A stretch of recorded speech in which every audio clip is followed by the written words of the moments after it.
majtama'a qaumun fi baitin min buyutillah yatluna kitaballah wa yatadarasunahu fima bainahum illa nazalat alaihimus sakinah wa ghasyiyatuhumur rahmah wa haffat bihimul malaikah wa dzakarahumullahu fiman indah.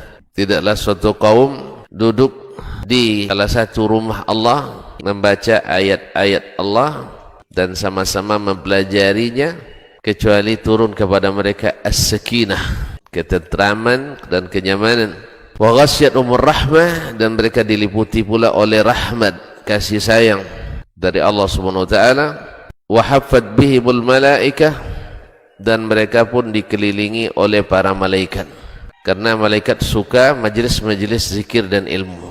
Wa dzakarahumullahu fiman indah, dan Allah akan banggakan sebut-sebut mereka di kalangan malaikat-malaikat yang ada di sisinya, di masyarakat atas. Mudah-mudahan kita termasuk yang sering disebut-sebut di sisi Allah di kalangan para malaikat, dan di akhir majelis ini mudah-mudahan kita pula mendapatkan seperti yang tersebut dalam hadis qudsi, qumu maghfuran lakum, silahkan berangkat meninggalkan majelis ini dalam keadaan diampuni dosa-dosa kalian.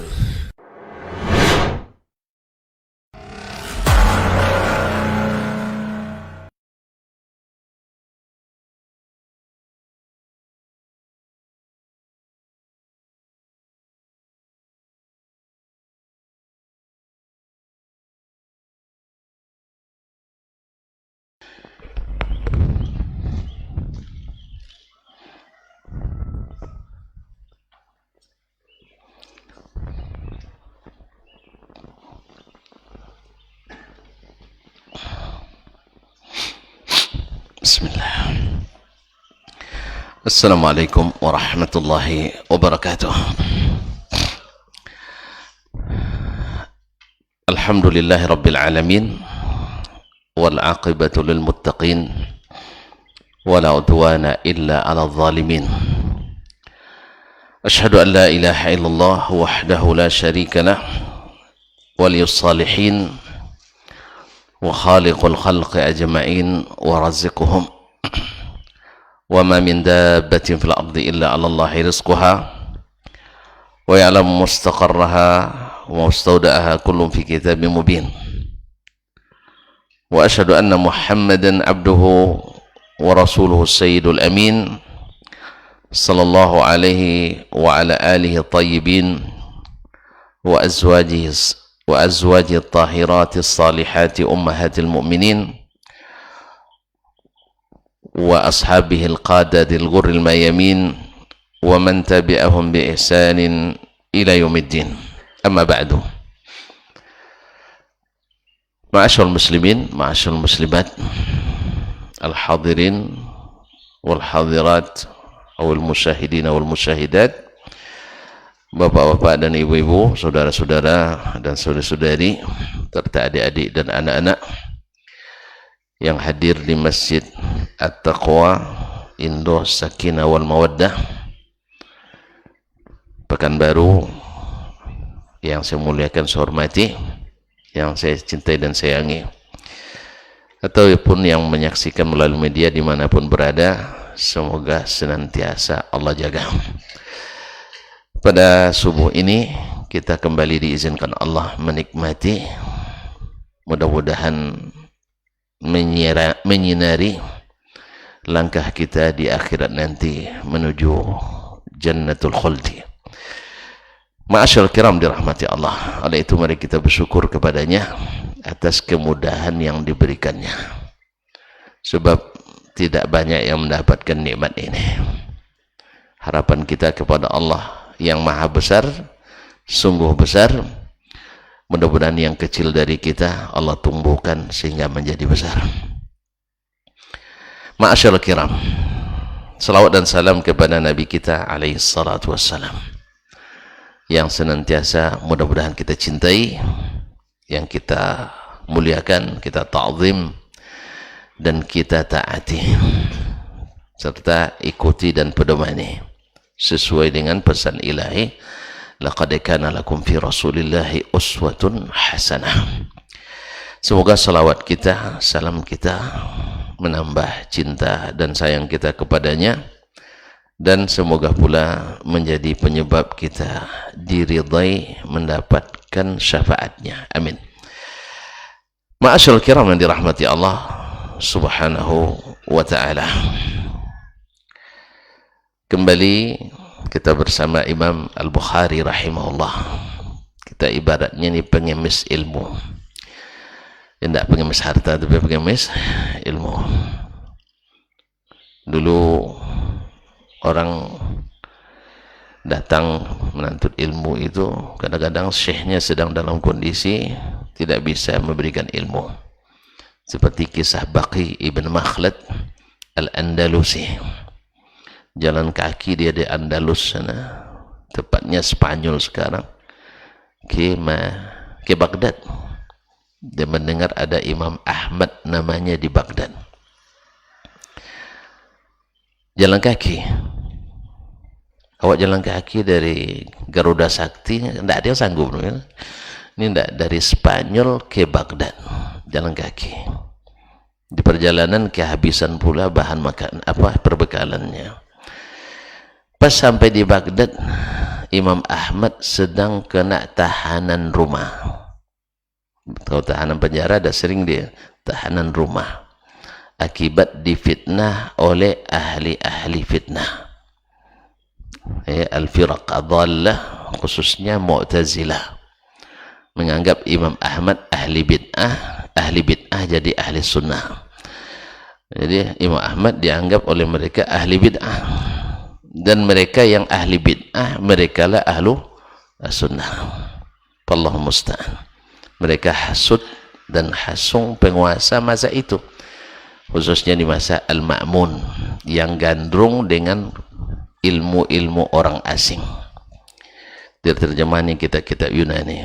Intinya Imam Ahmad tidak bisa memberi kajian seperti biasa.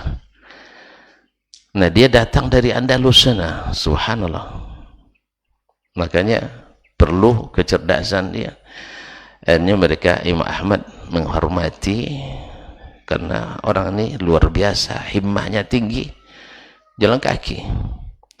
Akhirnya Imam Ahmad bilang, kamu setiap pagi datang ke rumah pakai pakaian pengemis.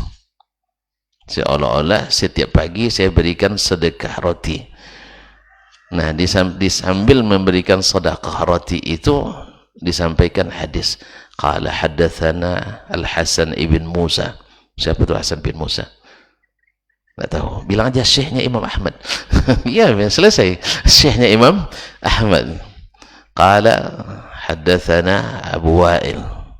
Ila akhiri, sampai ke Nabi alaihi salatu wassalam. Dengan itu Baqi bin Makhlad bisa menulis musnad pula setara dengan musnad Imam Ahmad.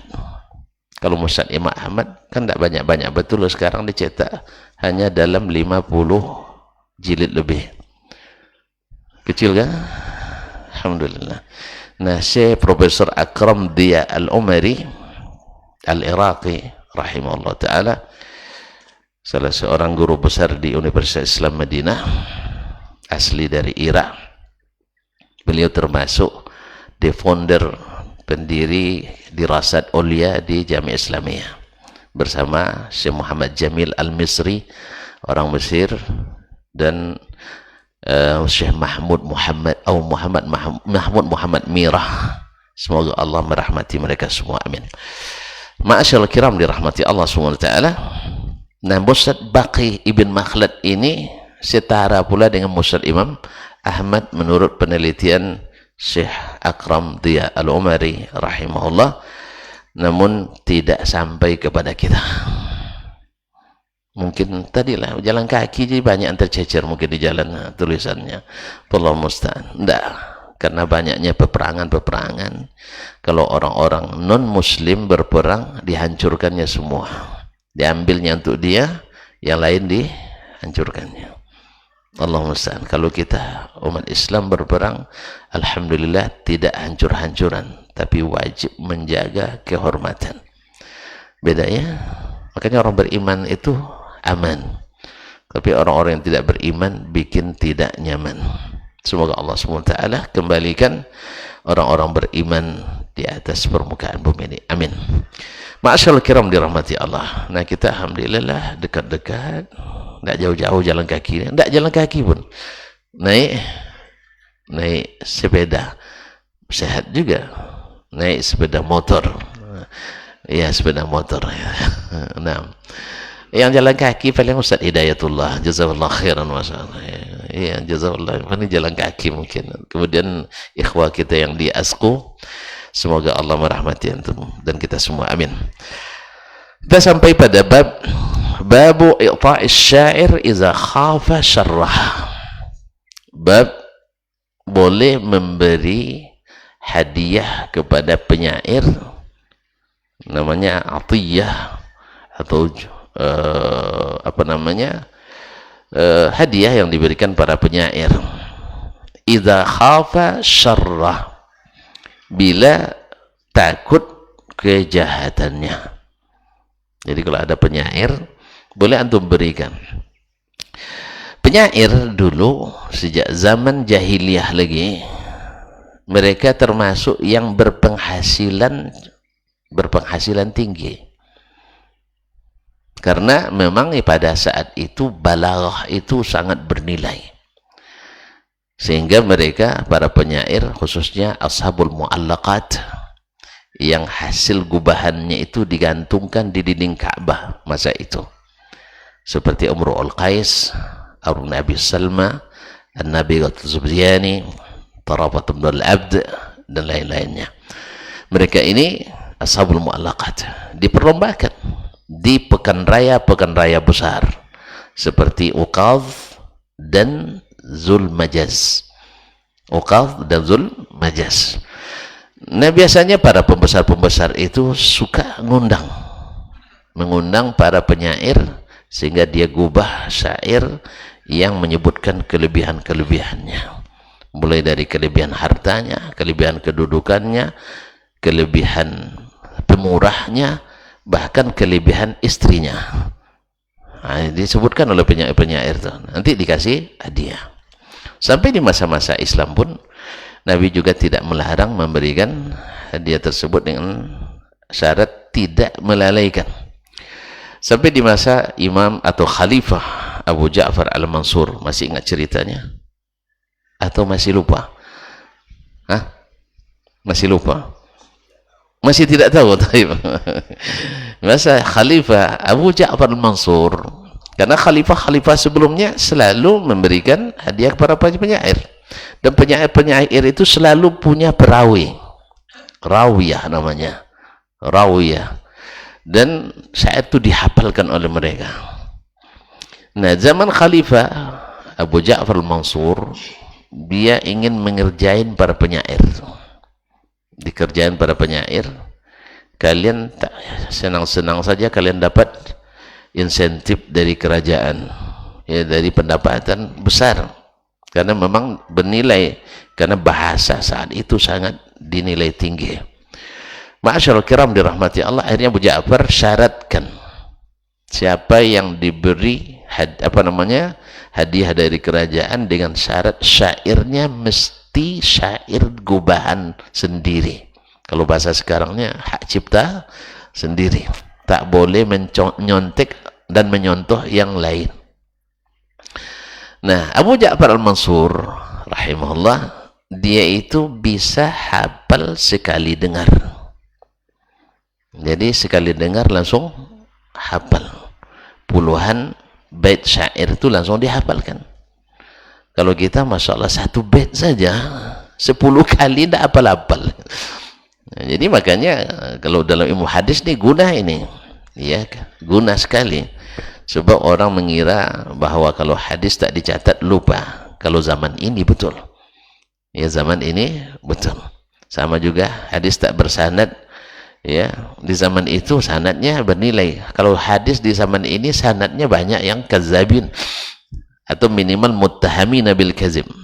Jadi kalau sanad sekarang tuh tidak mensahihkan hadis lagi, justru kadang melemahkan hadis mana. Sebab silakan di absen siapa di antara kita hari ini yang tak pernah berdusta sekalipun? Coba tunjuk tangan. Yang ngaku dusta lagi tuh. Yang ngaku dusta lagi. Tidak pernah berdusta. Muttahamin bil kadzib. Kalau muttaham bil kadzib hadisnya matruk, dhaifun jiddan. Apalagi yang masyhur-masyhur pula berdusta. Allahul musta'an. Kaum muslimin dan muslimat dirahmati Allah Subhanahu wa taala. Jadi sanad sekarang tidak begitu. Hanya yang sekedar menghidupkan. Kalau antum mau saya kasih nanti. Saya juga punya sanad. Cuman tidak begitu perlu hari ini. Karena kitab Bukhari sudah ada. Dan sepakat umat Islam itulah yang ditulis oleh Imam Al-Bukhari. Tinggal antum mencari hadis di dalamnya. Sahih Muslim juga. Muslim Ahmad sudah. Cuman yang lain kan tak mensyaratkan sahih. Kita periksa. Jelas? Mau sanad? Payah-payah ngapal ustaznya. Kaum muslimin. Nah, Abu Ja'far Mansur rahimahullah mensyaratkan harus syair yang belum dia hafal. Masya Allah. Kalau dia hafal, tidak kasih.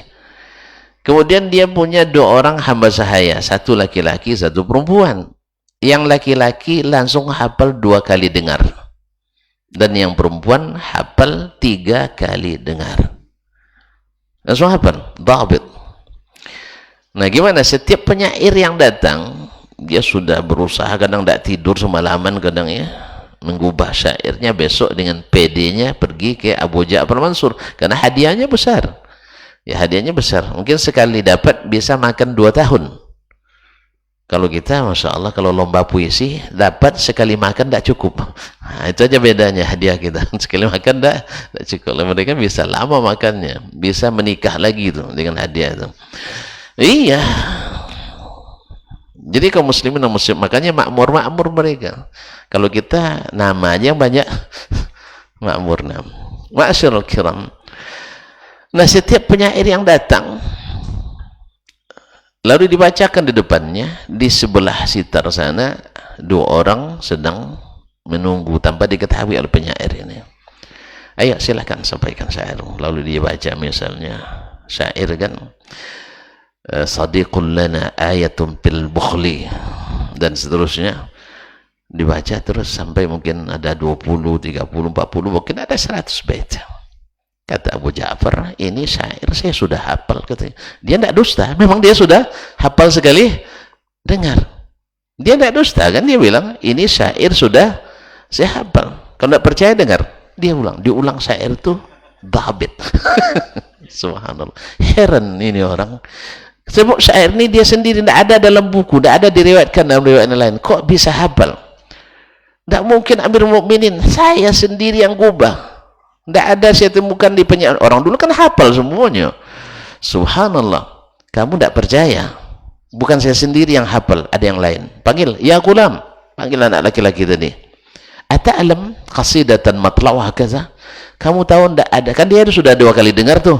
Dari penyair dan dari Abu Ja'far. Dijawabnya, ya Amirul Mukminin, na'am hafiztuha. Saya sudah hafal juga. Lalu dibaca sampai selesai. Yang perempuan dah 3 kali dengar. Masih kurang yakin? Saya panggil yang lain lagi. Ya Jariyah. Seolah-olah diangkat suaranya kan. Panggil ya Jariyah. Wahai budak perempuan, datang. Ta'lamina qasidatan matla'uha kadza?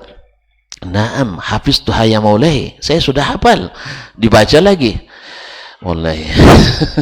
Hampir pingsan itu penyair. Rata-rata penyair begitu datang, tidak dapat. Sampai pulang Ra'isus Syu'ara yang Al-Asma'i Abdul Malik bin Quraib disebut dengan Syairul Muhaddithin, penyairnya ahli hadis. Ya, Abdul Malik bin Quraib Al-Asma'i Al-Mausili thumma Al-Baghdadi, wafat 216 Hijriah. Dia ketika pulang kan ada tempat berkumpulnya para penyair itu, majelisnya. Kalau kita itu ya, diwannya, tembus itu kok pada murung semua nih. Biasanya penyair itu ceria-ceria, kok pada murung semua. Ada apa dengan kalian? Dia bilang, mereka lapor semua, Amirul Mukminin buat sayembara, kita tidak dapat lagi gaji kecuali dengan sayembara ini. Apa itu? Dibilangnya, siapa yang bawa syair yang dia sudah hafal, kita tidak dapat apa-apa. Dan anehnya semua orang di situ hafal gitu. Semua orang hafal di situ, bukan dia sendiri. Ada 2 orang anak laki-laki dan perempuan juga sudah hafal, padahal saya sendiri yang ubah. Tidak ada di syair-syair lama. Ya Allah, kata Al-Asma'i, haza amrun mudabbar. Ini ada makar di dalamnya ini katanya. Ada makar. Akhirnya Al-Asma'i yang tentu saja lebih ahli dari yang lain, dia gubah sebuah syair yang dikenal dengan sautu safiril bulbulih hayyajal qalbil hamil ila akhiril. Saya aja membacanya payah, apalagi menghafalkannya. Akhirnya dia sengaja ya talassam, pakai penutup muka, ya pakai masker kayak gini lah, kan susah ditebak nih. Bukan masker, tapi dulu pakai kain ditutup. Biasalah orang-orang Badui musafir selalu pakai itu, apalagi dia datang menyamar dari Mosul kalau tulisan kitanya Mosul, ya dia penyair Mosul. Ya Amirul Mukminin katanya, saya datang dari jauh dari provinsi Mosul. Saya dengar Amirul Mukminin buat sayembara. Siapa yang bisa membuat syair baru, hadiahnya seberat media tempat dia menuliskan itu emas. Tulis di botol seberat botol emasnya. Tulis di kotak tisu seberat ini atau saja. Kalau tulis di tiang seberat tiang emasnya. Betul kata Abu Ja'far. Abu Ja'far kan pede dia kan hafiz, bisa menghafal sekali dengar kan. Tapi dengan syarat kan ya. Kamu tahu syaratnya? Tahu Amir Mukminin, saya dah paham syaratnya. Siap. Akhirnya dia bacakan syairnya. Bingung Amir Mukminin. Tidak bisa dia hafal. Bahasa Arab yang tidak ada di pasaran dia bawa. Ya, bahasa Arab yang tak di pasaran dia ini kan Abu Ja'far kan bahasa kota yang dia pahamkan, ini bahasa kampung-kampung. Maka Abu Ja'far Al-Asma ini rajin ke perkampungan mencari bahasa-bahasa yang asli itu, sehingga tidak bisa. Akhirnya angkat tanganlah Abu Ja'far. Kalau angkat tangan dia yang 2 ya lebih angkat tangan lagi, karena yang kedua kan 2 kali hafal, 2 kali dengar, ini yang 3 kali. Akhirnya nak coba juga, dipanggil gulam, ta'lamu qasidatan matla'uha sautu safiril bulbulih. Dicobanya juga kan terdengar tadi kan, coba sautu safiril bulbulih, hilang, blank. Panggil lagi yang perempuan, sama, blank juga. Akhirnya garuk-garuk kepala Abu Ja'far. Ini dari mana ini datangnya katanya. Akhirnya dia bilang, Pak, kamu pasti Al-Asma'i katanya. Dia ada paham, karena memang penyair ulung hari itu adalah Al-Asma'i. Baru dia buka, betul ya Amir Mukminin, saya Al-Asma'i. Baik, tetap dengan perjanjian hadiah seberat media emas. Kata Abu Ja'far, iya kamu berhak, bawa sini. Mohon maaf Amir Mukminin, saya dapat warisan dari ayah saya, tiang yang terbuat dari batu pualam. Tahu batu pualam? Iya, seperti granit lah ya. Tiang dari batu pualam. Disitulah saya tulis syair ini. Oleh sebab itu saya untuk mengangkatnya perlu bantuan 4 orang prajurit. Kira-kira beratnya seperti apa? Iya, 4 orang prajurit ngangkatnya. Dia tulis mau sengaja di situ, karena kan dia bilang ini ada makar nih, maka dia buat makar pula. Yang lebih dahsyat. Akhirnya diangkatlah. Akhirnya dipanggil menterinya, Rabi', berikan dia seberat ini. Ditimbang, habis Baitul Mal semuanya. Habis perbendaharaan negara, habis. Akhirnya temenunglah Abu Ja'far, nyesal dia. Nyesal. Akhirnya Al-Asma'i bilang, ya Amirul Mukminin, ana atanazal, saya siap untuk menyerahkan kembali ini ke negara, tapi dengan syarat, berikan para penyair yang biasa diberikan, tanpa syarat. Tanpa syarat. Alhamdulillah, akhirnya masuk budget kembali. Masuk anggaran pendapatan dan belanja negara. bab revisi 3. Iya, iya, edisi revisi kan anggaran banyak revisinya saja. Jadi Allah musta'an. Kaum muslimin dan muslimat, ini penyair. Jadi intinya penyair itu pada asalnya memang diberi atiyah, diberikan hadiah oleh para sejak zaman jahiliyah dan juga di masa Islam diberikan. Nah, sekarang Imam Al-Bukhari menyebutkan boleh memberikan hadiah kepada penyair kalau takut ada yang menyakitkan dari dia, kejahatannya. Sebab penyair kalau dia menhijak, namanya menhijak, yaitu menjelekkan kita, habis kita dibuatnya, ya karena menjelekkan dengan bahasa syair juga beda dengan bahasa biasa. Akhirnya kalau takut itu boleh kalau bahasanya tidak termasuk sogok, tidak masuk sogok yang diharamkan. Masyaallah kiram dirahmati Allah. Berkata Imam Al-Bukhari rahimahullah, haddatsana Ali, yaitu Ali ibn Abdullah Al-Madini, Abu Abdullah, yang merupakan syekh terbesarnya Imam Al-Bukhari rahimahullah. Dia itu bangga dengan gurunya dan gurunya lebih bangga dengannya. Kalau Imam Ali Al-Madini Al-Bukhari mengatakan, mastasghartu nafsi inda ahad illa inda Ibn Al-Madini. Saya tak pernah merasa kecil dalam bab ilmu kecuali di depan Ibnul Madini, karena laut bertemu laut gitu. Ya, kalau boleh mengingatkan seperti perkataan Syekh Mahmud Muhammad Syakir dari Mesir, seorang ulama besar abad ini, khususnya di bidang bahasa dan sastra dan sejarah. Saudara Syekh Ahmad Muhammad Syakir yang ahli di hadis dan fikih. Dia ketika ditanya tentang salah seorang temannya Zaki Ibrahim, dia bilang, huwa ustazi wa ana ustazuhu. Dia guru saya guru besarnya. Jadi dia guru besar saya guru besar dia. Jadi Ali bin Madini guru besarnya Imam Al-Bukhari. Gurunya kan banyak, guru Imam Bukhari banyak kan. Nah, tapi yang termasuk yang paling dia segana ini ada Ali bin Madini. Ali bin Madini pun seperti itu. Bila Al-Bukhari datang, dia terdiam gitu. Dia harus berhati-hati bicara, sebab bisa-bisa dihentikan oleh Imam Bukhari. La ya Syekh, as-sahihu kata. Allah musta'an. Begitulah mereka saling menjagani. Allah musta'an. Qala hadatsana Zaid bin Hubab, telah menceritakan kepada Zaid ibn Hubab Al-Basri. Qala hadatsana Yusuf ibn Abdullah ibn Nujaid bin Imran bin Husain Al-Khuzai Al-Basri. An abihi, dari bapaknya yaitu Abdullah ibn Nujaid. Qala haddatsani abi, dan bapaknya berkata telah menceritakan kepada kami abi yaitu Nujaid, anna sya'iran jaa ila Imran bin Husain fa'atahu, bahwa seorang penyair datang kepada Imran bin Husain. Imran bin Husain sahabat Nabi SAW, meninggal di Basrah.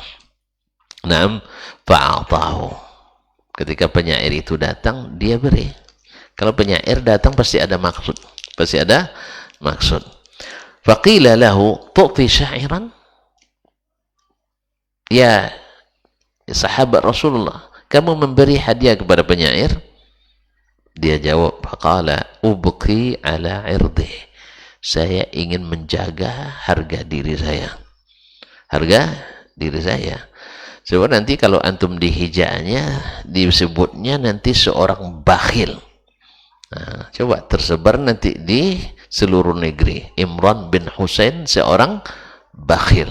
Nah, kan bahaya itu, bahaya. Makanya diberikannya hadiah karena takut nanti menjadi penyebab rusak harga dirinya.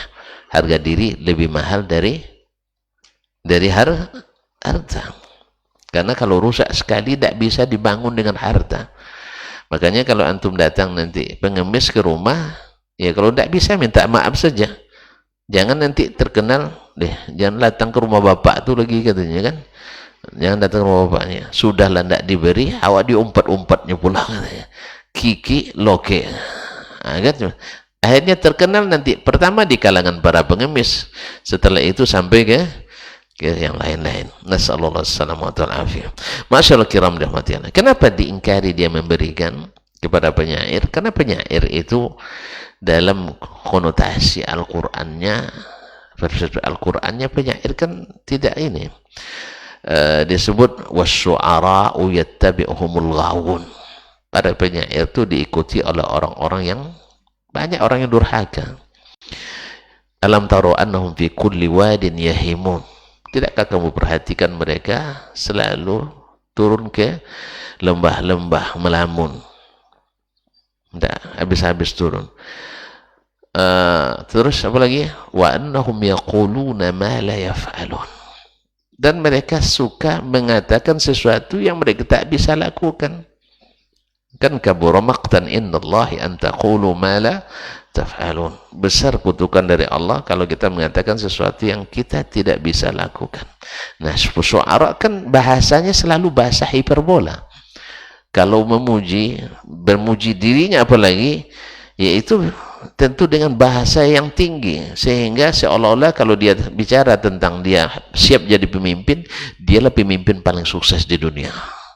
Ya, kalau bicara tentang pemurah, dialah manusia paling pemurah di dunia. Kalau bicara tentang kegantengan, dia pula yang paling ganteng, walaupun orang terjelek di dunia. Jadi dengan syairnya biasa seperti itu.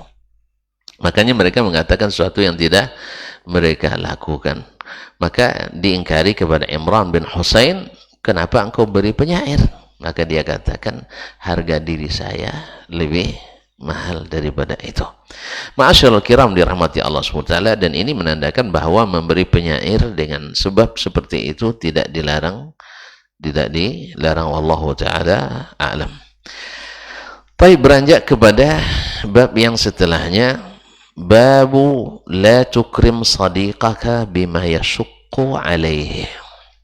Bab jangan kamu memuliakan temanmu dengan sesuatu yang memberatkannya. Jangan memuliakan temanmu dengan sesuatu yang memberatkannya. Ma'asyarul kiram dirahmati Allah. Pertama, Imam Al-Bukhari rahimah isyaratkan di sini bahwa memuliakan tamu itu adab, minal adabil islami, termasuk adab Islam. Dan Nabi menjadikannya sebagai syarat beriman pada Allah dan hari akhir. Dalam hadis muttafaq alaih dari Abu Hurairah radhiyallahu an, "Man kana yu'minu billahi wal yawmil akhir falyaqul khairan aw liyasmut. Man kana yu'minu billahi wal yawmil akhir falyukrim dhaifah. Wa man kana yu'minu billahi wal yawmil akhir falyukrim jarah." Siapa yang beriman dengan Allah dan hari akhirat, hendaklah berkata yang baik atau lebih baik diam. Yang kedua, siapa yang beriman pada Allah dan hari akhirat, maka hendaklah memuliakan tamunya. Dan siapa yang beriman pada Allah dan hari akhirat, hendaklah memuliakan tetangganya. Nah, tentang dhaif, sebagian ulama ahlul hadis mengatakan wajib. Mengatakan wajib untuk memuliakan tamu. Memuliakan tamu apa maksudnya? Menyediakan tempat tinggalnya dan menyiapkan makannya. Di mana? Di rumah kita. Ini pendapat sebagian ulama ahli hadis, wajib. Imam Ahmad rahimahullah ta'ala mengatakan wajib bila di perkampungan. Jadi memuliakan tamu di perkampungan pedusunan, di badia, itu wajib. Adapun di kota tidak wajib. Apa bedanya? Di kampung tak ada penginapan. Di kampung susah cari rumah makan. Makanya mesti makan di rumah. Karena tidak ada rumah yang makan. Nah, jadi makannya di rumah. Makanya wajib menerima tamu di perkampungan. Menurut Imam Ahmad rahimahullah. Berarti kita di kota tidak wajib. Apalagi zaman sekarang ya. Zaman sekarang susah dipercaya. Allah musta'an. Kadang-kadang pakai sorban masuknya kan. Tiba-tiba hilang barang kita. Na'udzubillah.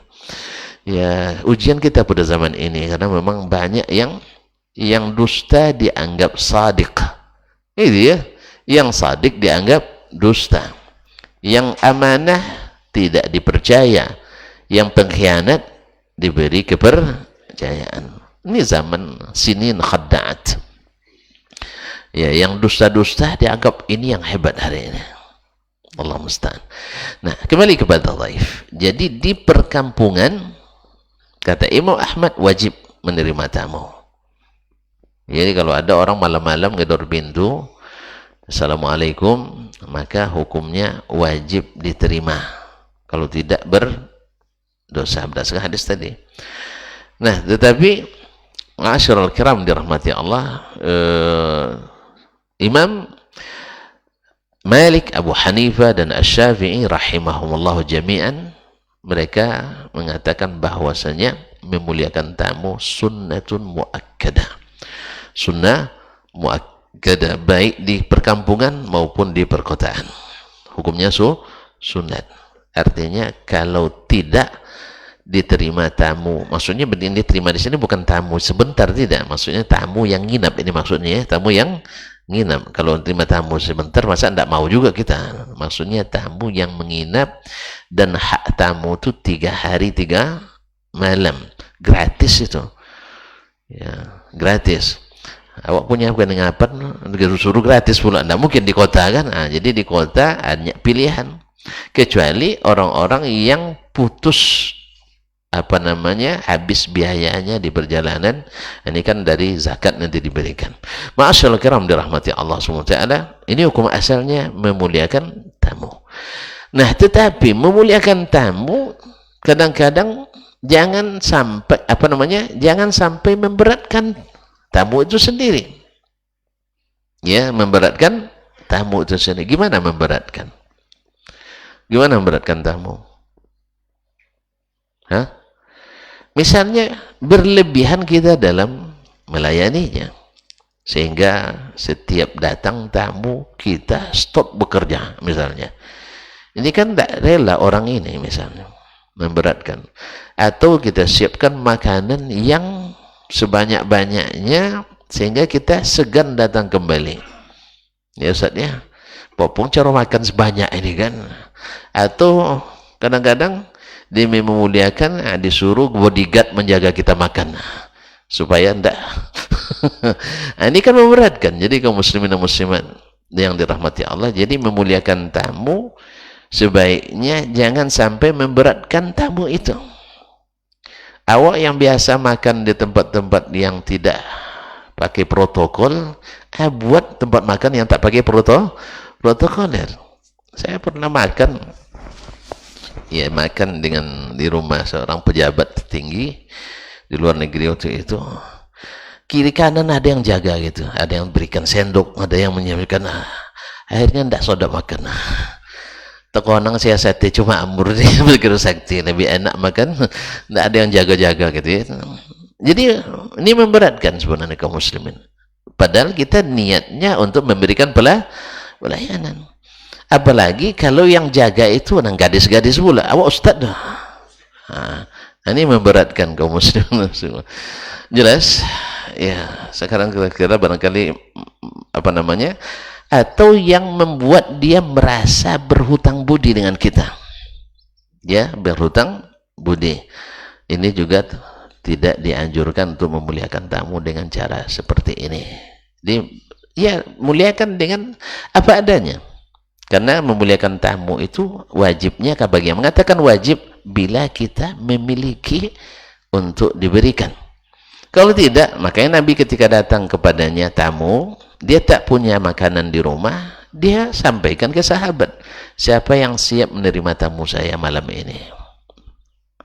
Dan ternyata sahabat yang menerima pun sebenarnya tidak punya juga makanan lebih, tapi karena mendapatkan kemuliaan dapat tamu Rasulullah SAW, maka dia terima. Jadi makanan istrinya dan anaknya dan menganakan sendiri diberikan pada tamu. Sampai kisahnya kan masyhur kan, ketika dia bersepakat dengan, bukan bersubuhat ya, bersepakat dengan istrinya, nanti pas waktu makan sayang tolong pura-pura memperbaiki lampu, tapi tiup lampu tuh. Nah, jadi itu bahasanya, sebelum mati lampu dan padam, saat itu nanti saya akan pura-pura makan, gitu kan. Padahal dia tidak ikut makan. Akhirnya tamu makan kenyang, dia lapar. Dan itu sampai ke Rasulullah SAW, dan Rasul mengucapkan mendoakan, dan Allah bangga dengan perbuatan hambanya ini. Wallahu musta'an, tidak sanggup deh saya. Kalau tidak akan makan wajib menjemput tamunya.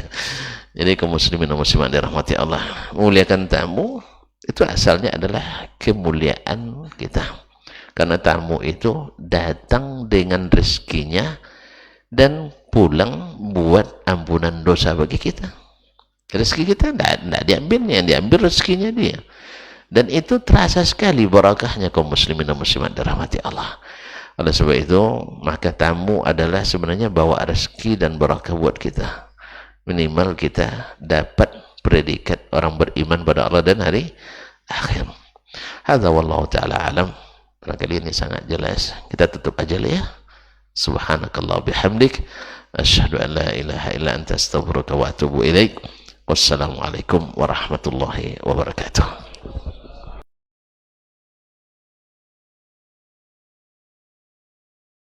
Majtama'a qaumun fi baitin min buyutillah yatluna kitaballah wa yatadarasunahu fima bainahum illa nazalat alaihimus sakinah wa ghasyiyatuhumur rahmah wa haffat bihimul malaikah wa dzakarahumullahu fiman indah.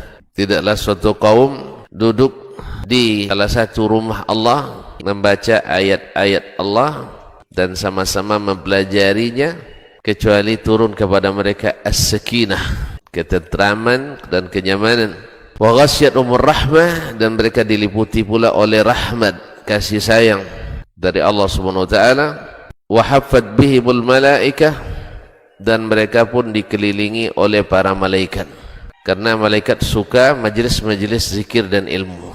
Wa dzakarahumullahu fiman indah, dan Allah akan banggakan sebut-sebut mereka di kalangan malaikat-malaikat yang ada di sisinya, di masyarakat atas. Mudah-mudahan kita termasuk yang sering disebut-sebut di sisi Allah di kalangan para malaikat, dan di akhir majelis ini mudah-mudahan kita pula mendapatkan seperti yang tersebut dalam hadis qudsi, qumu maghfuran lakum, silahkan berangkat meninggalkan majelis ini dalam keadaan diampuni dosa-dosa kalian.